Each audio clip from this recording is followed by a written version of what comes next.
Lincoln remains a symbol of hope, justice, and perseverance.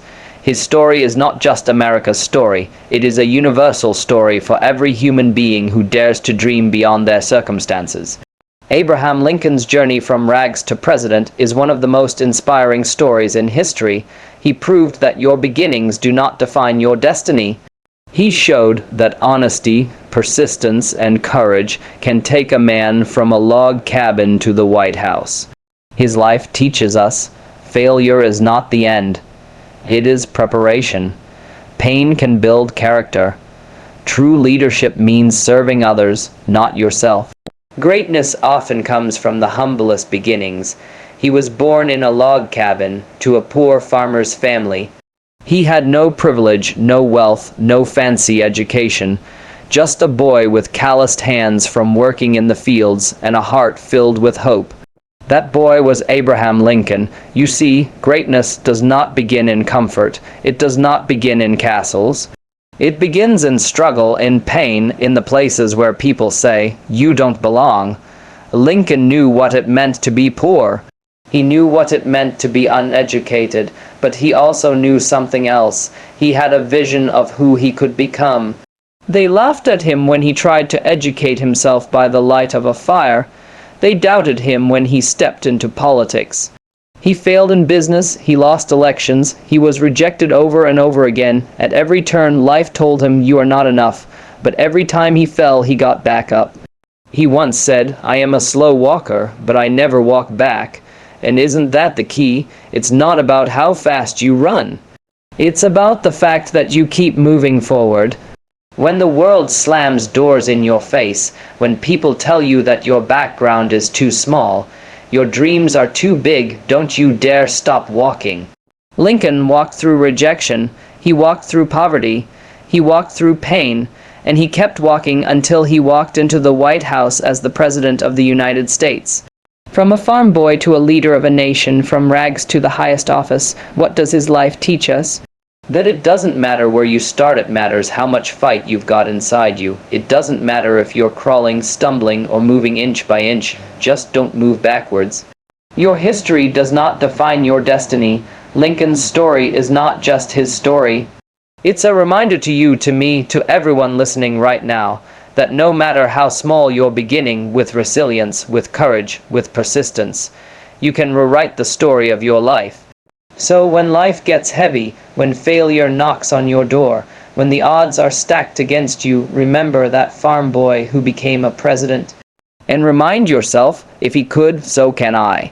Abraham Lincoln's life is not just a story, it is a lesson written in blood, sweat, tears, and triumph.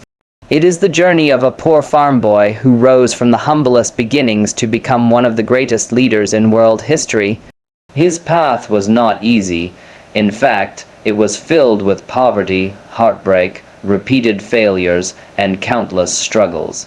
But it was precisely through these struggles that Lincoln forged a character of steel. His life is a reminder that no matter where we start, greatness is possible when we refuse to quit. Abraham Lincoln was born on February 12, 1809, in a tiny one-room log cabin in Hardin County, Kentucky. His parents, Thomas Lincoln and Nancy Hanks, were poor farmers. They didn't have wealth or influence. They didn't have comfort, and HANDS, and the RETUR and hops of cert. Lincoln grew up in extreme poverty. The family often struggled to find enough food. He didn't have access to proper schools. In fact, throughout his entire life, Lincoln had less than 1 year of formal education. Yet, he was hungry. Not for food alone, but for knowledge. He would walk miles just to borrow a book. He would sit by the fireplace at night, reading by the dim light of burning wood. His classmates teased him, calling him the boy with the book. But those books became his window to the world, his silent teachers. When Abraham was just 9 years old, tragedy struck. His mother, Nancy Hanks Lincoln, died of milk sickness. Losing his mother at such a young age left a deep scar on him. For a while, the family was broken. Lincoln himself later admitted that much of his character came from his mother, who taught him compassion and honesty. His father remarried, And fortunately, his stepmother, Sarah Bush Johnston, was a kind and supportive woman. She encouraged young Abraham to read and learn. She gave him love, and she gave him the confidence to dream bigger than his circumstances.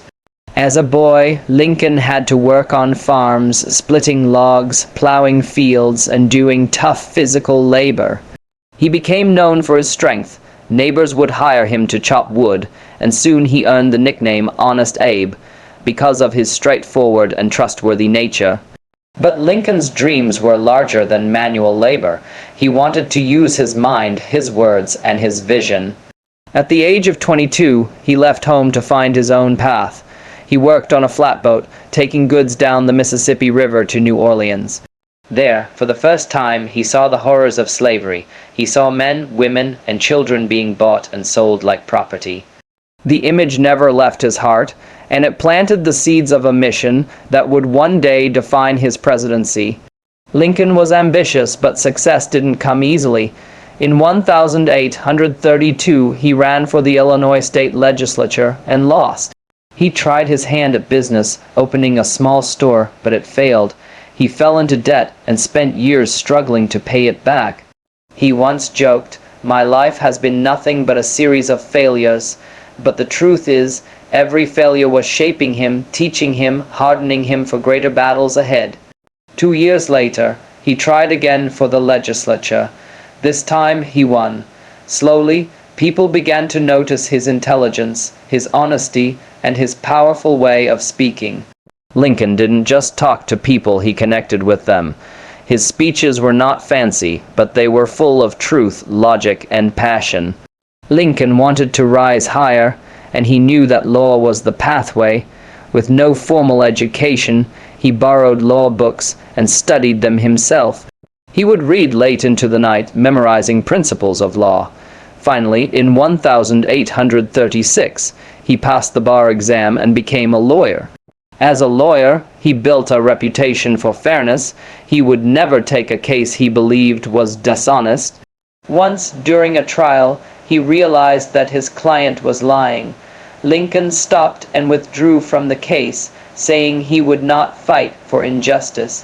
That integrity earned him the respect of everyone, friends and enemies alike. Lincoln's personal life was also marked by heartbreak. He fell deeply in love with Anne Rutledge, but she tragically died of illness in 1835. Lincoln was devastated, sinking into a depression that haunted him for years.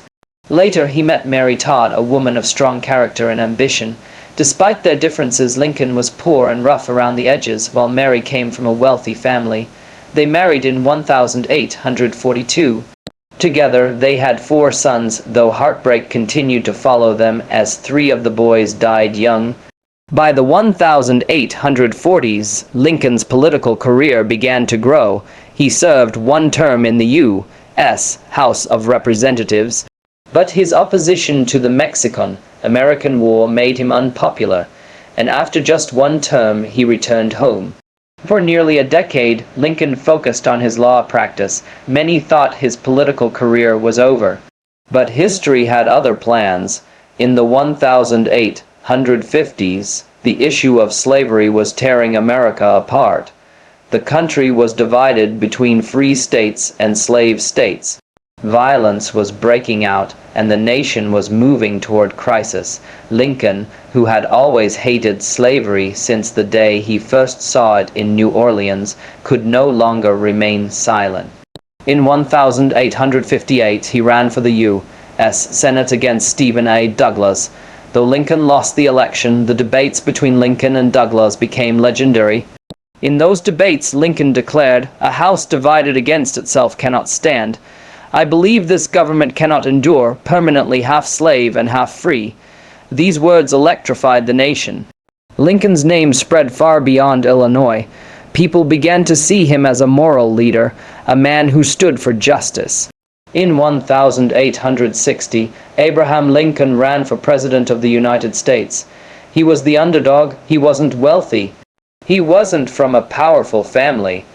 But he had something stronger. He had conviction, honesty, and the ability to inspire ordinary people. Against all odds, Lincoln won. He became the 16th President of the United States.